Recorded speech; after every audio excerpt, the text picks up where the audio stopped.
Hello friends, welcome to Trending Maths channel. Last வீடியோவில் classical மெக்கானிக்ஸோட model question பார்த்தோம். இந்த வீடியோலையும் கிளாசிக்கல் மெக்கானிக்ஸோட மாடல் கொஷின்ஸ் தான் பார்க்க போகிறோம். ஸோ கிளாசிக்கல் மெக்கானிக்ஸ்லேருந்து மாடல் கொஷின்ஸ் பார்க்கலாம். The dash of a dynamical system is defined as the minimum number of independent coordinates required to specify the system of computable with the constraints. இது வந்து definitions. So எதோட definition அப்படின்னு பார்த்தோம் அப்படின்னா decrease of ஃப்ரீடமோட definition.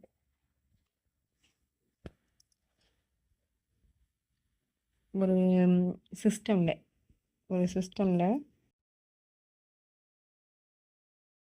Minimum number of independent coordinates தேவைப்படும் அப்படின்னா independent coordinates தேவைப்படும் அப்படிங்கிறது தான் நம்ம என்ன சொல்லணும்னா டிகிரிஸ் ஆஃப் ஃப்ரீடம் சொல்லுவோம். ஓகேவா? டிகிரிஸ் ஆஃப் ஃப்ரீடம்னா ஒரு சிஸ்டமில் கோஆர்டினேட் கன்ஸ்ட்ரெயின்ஸ் இருக்க சிஸ்டமில் ஒரு minimum number of independent coordinates தேவைப்படுறது தான் நம்ம என்ன சொல்லணும்னா டிகிரிஸ் ஆஃப் ஃப்ரீடம் சொல்லுவோம். ஓகே, நெக்ஸ்ட் கொஸ்டின் பார்க்கலாம். The limitation on a motion of a system are called. ஒரு மோஷனில் லிமிடேஷன் ஆஃப் மோஷனை நம்ம என்ன சொல்லுவோம்? ஒரு சிஸ்டமில் லிமிடேஷன் ஆஃப் மோஷனை நம்ம என்ன சொல்லுவோம்னு கேட்டுருக்காங்க.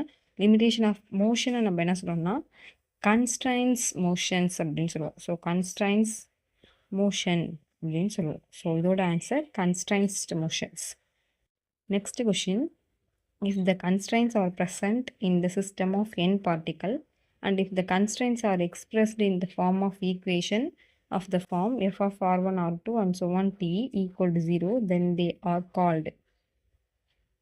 ஸோ இதுவும் டெஃபினேஷன் தான். எதோட டெஃபினேஷன் அப்படின்னு பார்த்தோம்னா ஹலோனாமிக் கன்ஸ்ட்ரைன்ஸோட டெஃபினேஷன். ஒரு கன்ஸ்ட்ரைன்ட் வந்து n பார்ட்டிக்கலில் ப்ரெசண்ட்டாக இருந்து அந்த கன்ஸ்ட்ரெயின்டோட ஈக்குவேஷனை நான் இந்த ஃபார்மேட்டில் இருந்துச்சு அப்படின்னா நான் அந்த ஈக்குவேஷனை என்ன சொல்லுவேன்னா ஹாலோனாமிக் கன்ஸ்ட்ரைன்ஸ் அப்படின்னு சொல்லுவேன். Okay, next question. The constraints which are not expressly in the form of equation F r1 r2 and so on t equal to 0 are called. அதாவது இந்த ஃபார்மேட்டில் இருந்துச்சு, இந்த ஈக்குவேஷன் ஃபார்மேட்டில் இருந்துச்சுன்னா அது ஹாலோனாமிக் கன்ஸ்ட்ரைன்ஸ் சொல்கிறோம். அதுவே இந்த ஈக்குவேஷன் ஃபார்மேட்டில் இல்லை அப்படின்னா நம்ம என்ன சொல்லுவோம் அப்படின்னு கேட்டிருக்காங்க. ஸோ இதுக்கான ஆன்சர் என்ன அப்படின்னு பார்த்தோம் அப்படின்னா நான் ஹாலோனாமிக். ஸோ ஹாலோனாமிக் கண்டிஷனை சாட்டிஸ்ஃபை பண்ணிச்சுன்னா அது ஹாலோனாமிக் கன்ஸ்ட்ரைன்ஸ், சாட்டிஸ்ஃபை பண்ணலன்னா அது நான் ஹாலோனாமிக். Next question. இந்த dash equation of the constraints contain the time as an explicit variable. Equation of கன்ஸ்ட்ரைனில் டைமை எக்ஸ்பிளிட் வேரியபிளாக இருக்கிற கன்ஸ்ட்ரைண்ட் எதுன்னு கேட்டிருக்காங்க. ஸோ இதோட ஆன்சர் என்ன அப்படின்னு பார்த்தோம்னா rheonomous. So rheonomous constraint. So answer rheonomous. Next question. In dash the equation of constraint are not explicitly depend on the time. டைமை டிபெண்ட் பண்ணி இருக்காத ஈக்குவேஷன், கன்ஸ்ட்ரைண்ட் ஈக்குவேஷன் என்ன அப்படின்னு கேட்டிருக்காங்க. டைமை டிபெண்ட் பண்ணி இல்லாத ஈக்குவேஷன். இதுக்கான answer scleronomous. So scleronomous constraint. Next question. In dash the total mechanical energy of the system is conserved during the constrained motion and the constrained forces do not do any work.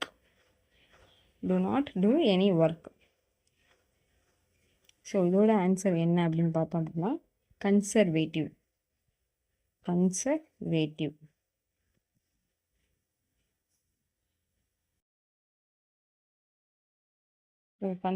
இதோட answer conservative. Next question பார்க்கலாம். Next question. In dash constraint, the constraint forces do work and the total mechanical energy is not conserved. அதாவது கன்ஸ்ட்ரைன்ஸில் constraint forces வந்து ஒர்க்கை பண்ணியும் total mechanical energy வந்து கன்வெர்ஸ்ட் ஆகாமல் இருக்கிறது வந்து என்ன கன்ஸ்ட்ரைன்ஸ்னு கேட்டிருக்காங்க. இதுக்கான ஆன்சர் வந்து dissipative constraint. Next question rigid body is example of rigid பாடிங்கிறது எந்த கன்ஸ்ட்ரெயின்ட்டோட எக்ஸாம்பிள்னு கேட்டிருக்காங்க. ஸோ ரிஜிட் பாடிங்கிறது எதோட எக்ஸாம்பிள் அப்படின்னு பார்த்தோம் அப்படின்னா ஹாலோனாமிக் கன்ஸ்ட்ரெயின்ட்டோட எக்ஸாம்பிள் என்னன்னு சொல்லலாம்னா ரிஜிட் பாடி. ஹாலோனாமிக் கன்ஸ்ட்ரெயின்ட்டோட example rigid body. Next question rolling disc is an example. Rolling டிஸ்க்குங்கிறது எதோட எக்ஸாம்பிள்னு கேட்டிருக்காங்க. ரோலிங் டிஸ்க்குங்கிறது எந்த கன்ஸ்ட்ரெயின்ட்டோட எக்ஸாம்பிள்னு கேட்டிருக்காங்க. ஸோ இதோட ஆன்சர் என்ன அப்படின்னு பார்த்தோம்னா நான் ஹாலோனாமிக்கோட எக்ஸாம்பிள் வந்து ரிஜிட் பாடி. நான் ஹாலோனாமிக் கன்ஸ்ட்ரெயின்ட்டோட எக்ஸாம்பிள் வந்து ரோலிங் டிஸ்க். ஓகேவா? Next question a pendulum with variable length is example of dash constraints. ஒரு பெண்டுலம், ஒரு வேரியபிள் லென்த்தை உள்ள ஒரு பெண்டுலம் எதோட எக்ஸாம்பிள், எந்த கன்ஸ்ட்ரெயின்ட்டோட எக்ஸாம்பிள்னு கேட்டிருக்காங்க. இதுக்கும் என்னென்னா ஹாலோனாமிக்கு என்னென்ன எக்ஸாம்பிள்னா ஒன்று பெண்டுலம், இன்னொன்று வந்து என்ன ரிஜிட் பாடி. 2 எக்ஸாம்பிள். ஓகேவா? ஹாலோனாமிக். Next question, find the degrees of freedom if 6 particles moving freely in a plane. So degrees of freedom, number of degrees of freedom கேட்டிருக்காங்க. ஒரு பிளேனில் 6 பார்ட்டிக்கல் வந்து ஃப்ரீயாக மூவ் ஆகிட்டு இருக்கும்போது அதோட டிகிரிஸ் ஆஃப் ஃப்ரீடம் என்ன அப்படின்னு கேட்டிருக்காங்க. ஸோ ஒரு பார்ட்டிக்கலுக்கு எனக்கு 2 டிகிரிஸ் ஆஃப் ஃப்ரீடம் வேண்டும்.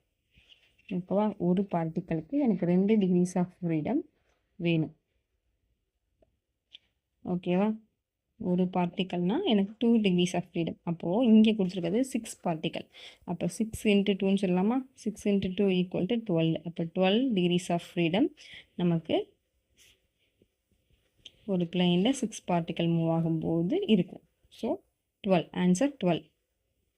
நெக்ஸ்ட் கொஷின்,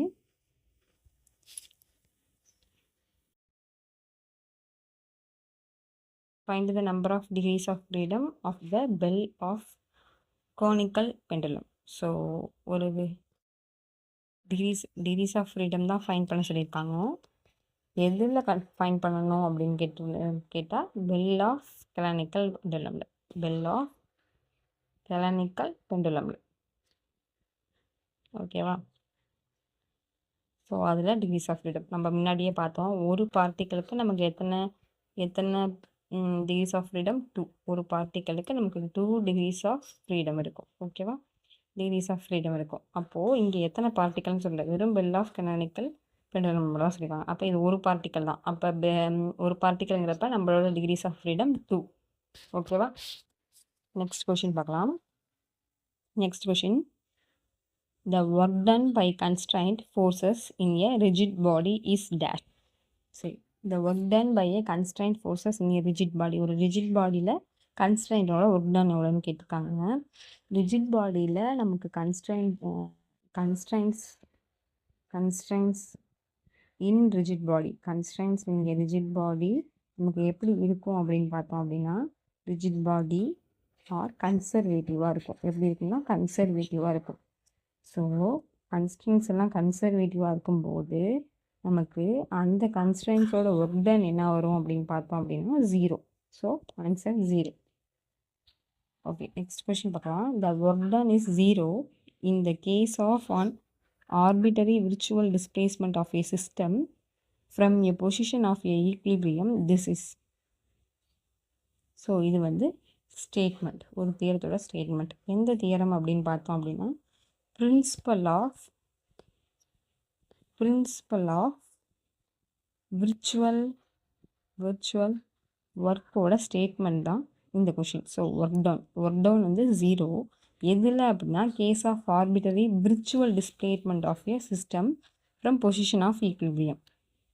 ஸோ ஈக்லிபிரியம் பொசிஷன்லேருந்து ஒரு ஆர்பிட்டரி விர்ச்சுவல் டிஸ்பிளேஸ்மெண்ட் அந்த சிஸ்டமில் இருக்குது அப்படின்னா அந்த ஒர்க் டவுன் வந்து 0வாக இருக்கும் அப்படிங்கிறது தான் இது. ஸோ பிரின்சிபல் ஆஃப் விர்ச்சுவல் ஒர்க்கோட ஸ்டேட்மெண்ட் இது. ஓகே, நெக்ஸ்ட் கொஷின் பார்க்கலாம். Generalized coordinates. So generalized கோஆர்டினேட்ங்கிறது என்னன்னு கேட்டிருக்காங்க. ஜென்ரலைஸ்ட் கோஆர்டினேட் அப்படிங்கிறது என்ன அப்படின்னா எப்படி இருக்கும் அப்படின்னா R independent each other. Generalised coordinates எப்படி இருக்கும்னா இண்டிபெண்ட்டாக இருக்கும், ஒன்றுக்கு ஒன்று இண்டிபெண்ட்டாக இருக்கும். அதுதான் வந்து நம்ம என்ன சொல்லுவோம் அப்படின்னா ஜென்ரலைஸ்டு கோஆர்டினேட் அப்படின்னு சொல்லுவோம். So answer B. Next question, a rigid body moving freely in a space has degrees of freedom. So ஒரு ரிஜிட் பாடி ஒரு ஸ்பேஸில் ஃப்ரீயாக மூவ் ஆகிட்டு இருக்கும்போது அதோட டிகிரிஸ் ஆஃப் ஃப்ரீடம் என்னன்னு கேட்குறாங்க. ஒரு ரிஜிட் பாடி ஃப்ரீயாக மூவ் ஆகிட்டு இருக்கும்போது ஸ்பேஸில் அதோட டிகிரிஸ் ஆஃப் ஃப்ரீடம் என்னன்னா 6. So answer 6. Okay, next question பார்க்கலாம். Constraint in a rigid body is. ஒரு ரிஜிட் பாடியில் உள்ள கன்ஸ்ட்ரைன்ஸ் என்ன கன்ஸ்ட்ரைன்ஸாக இருக்குன்னு கேட்டுறாங்க. ஸோ ஒரு ரிஜிட் பாடியில் உள்ள கன்ஸ்ட்ரைன்ஸ், ரிஜிட் பாடிங்கிறது நம்ம எதோட எக்ஸாம்பிள் பார்த்தோம், ஹாலோனாமிக்னு பார்த்தோம். ஸோ அப்போ ரிஜிட் பாடியோட கன்ஸ்ட்ரைன்ட் எப்படி இருக்கும், ஹாலோனாமிக்காக தான் இருக்கும். So answer holonomic. இந்த கொஷின் தான் பார்த்தோம், ரிஜிட் பாடி வந்து எதோட எக்ஸாம்பிள்னு பார்த்தோம், ஹாலோனாமிக்கோட. அப்போ constraint of a rigid body என்னவாக தான் இருக்கும், ஹாலோனாமிக்காக தான் இருக்கும். Next question, a particle is constrained to move along the inner surface of a fixed hemispherical bowl. The number of degrees of freedom of the particle is. Number of degrees of freedom of the particle is என்ன கேட்டிருக்காங்க அப்படின்னா, ஒரு particle வந்து கன்ஸ்ட்ரைன்டில் to move along the inner surface, ஒரு inner சர்ஃபேஸில் move ஆகிட்டு இருக்கு. எதுலன்னா ஃபிக்ஸ்டு ஹெமிஸ்பெரிக்கல் பவுலில். ஓகே, அப்படி இருக்கும்போது அதோட number of degrees of freedom என்னன்னு கேட்டிருக்காங்க. ஸோ இதோட ஆன்சர் என்ன அப்படின்னு பார்த்தோம் அப்படின்னா சேம், ஒரு பார்ட்டிக்கல் மூவ் ஆகிட்டு இருக்கும்போது அதோட டிகிரிஸ் ஆஃப் ஃப்ரீடம் என்னன்னு பார்த்தோம் 2. அப்போ இதோட degrees of freedom 2. Okay, next question, for a conservative system generalised force dash. ஒரு கன்சர்வேட்டிவ் சிஸ்டமில் ஜென்ரலைஸ்டு ஃபோர்ஸ் எப்படி இருக்கும் அப்படின்னு கேட்டிருக்காங்க. ஸோ எப்படி இருக்கும்னா டைமென்ஷன் ஆஃப், இதுக்கு எப்படி மேஹாவ், இதில் கண்டிப்பாக முடியாது, மேஹாவ் எப்பயாவது என்ன இருக்கும் அப்படின்னா த டைமென்ஷன் ஆஃப் டோர்க்யூ இருக்கும். டைமென்ஷன் ஆஃப் டோர்க்யூ இருக்கும். ஸோ ஒரு ஜென்ரலைஸ்டு ஃபோர்ஸில். ஸோ இதோட answer B. Okay, next question, a rigid body is said to be in dash if all the particles consisting the body move in a straight points parallel to one another with the same velocity, their relative displacements remain unaltered. ஒரு rigid பாடியை நான் linear motion அப்படின்னு எப்போ சொல்லுவேன் அப்படின்னா, ஒரு rigid பாடியை நான் லீனியர் மோஷன் அப்படின்னு எப்போ சொல்லுவேன் அப்படின்னா, அதில் எல்லா பார்ட்டிக்கலும் ஒரு ஸ்ட்ரெயிட் பாயிண்ட்ஸில் பேரலாக ட்ராவல் ஆகும்போது சேம் வெலாசிட்டியில் ட்ராவல் ஆகிறத தான் நான் என்ன சொல்லுவேன் அப்படின்னா லீனியர் மோஷன். ரிஜிட் பாடியை லீனியர் மோஷன் அப்படின்னு சொல்லுவேன். ஸோ இதோட answer linear motion. Okay, next question பார்க்கலாம். நெக்ஸ்ட் கொஷின் என்ன இருக்குன்னா, a rigid body is said to be in dash if it is rotates about a fixed axis, each particle of the body describing concentric circle about the axis. So linear motion எப்போ சொல்லுவோன்னா, எல்லாமே வந்து எப்படி travel ஆகணுமா, same வெலாசிட்டியில் travel ஆகணும், move ஆகணும். ஓகேவா, straight பாயிண்டில் move ஆகணும். அதை வந்து லீனியர் மோஷன் சொல்லுவேன். அதே மாதிரி ரொட்டேட்டரி மோஷன் அப்படின்னு எப்போ சொல்லுவேன் அப்படின்னா, ஒரு கான்சென்ட்ரிக் சர்க்கிள்ஸ் ஆக்சிஸை பொறுத்து ஒரு கான்சன்ட்ரேட்டிங் சர்க்கிள்ஸை அந்த எல்லா பார்ட்டிக்கையும் டிஸ்கிரைப் பண்ணிச்சு அப்படின்னா அதை ரொட்டேட்டரி மோஷன் அப்படின்னு சொல்லுவேன். So answer rotatory motion. Next question, dash of a body about a given axis is defined as the property of a body by virtue of which it is unable to change its position of rest or of uniform rotational motion without the help of external torque. So ஒரு ஆக்சிஸை பொறுத்து உள்ள ஒரு பாடி வந்து எப்படி define பண்ணுறேன் அப்படின்னா, ஒரு virtual, அதாவது எந்த சேஞ்சுமே அதோட பொசிஷன்லேயோ இல்லை ரெஸ்ட்லேயோ இருக்கும்போது அதோட யூனிஃபார்ம் அப்படி ஒரு ரெஸ்ட்டில் இருக்க பொசிஷனையோ இல்லை யூனிஃபார்ம் ரொட்டேஷனில் இருக்க மோஷனையோ எந்த சேஞ்சுமே எக்ஸ்டர்னல் டொர்க்யூ இல்லாமல் எந்த சேஞ்சுமே ஆகாத ஒரு பாடியை நான் என்ன சொல்லுவேன் அப்படின்னு கேட்டிருக்காங்க. ஸோ என்ன சொல்லுவேன் அப்படின்னா, மூமெண்ட் ஆஃப் இனர்ட்டியா அப்படின்னு சொல்லுவேன். மூமெண்ட் ஆஃப் இனர்ட்டியான்னு சொல்லுவேன். ஓகேவா? Okay, next question. Dash of a body about an axis is the distance at which if whole of the mass of the body were concentrated, it would have same point of inertia as that of the body. So இதோட answer என்ன அப்படின்னு பார்த்தோம் அப்படின்னா, radius of generations.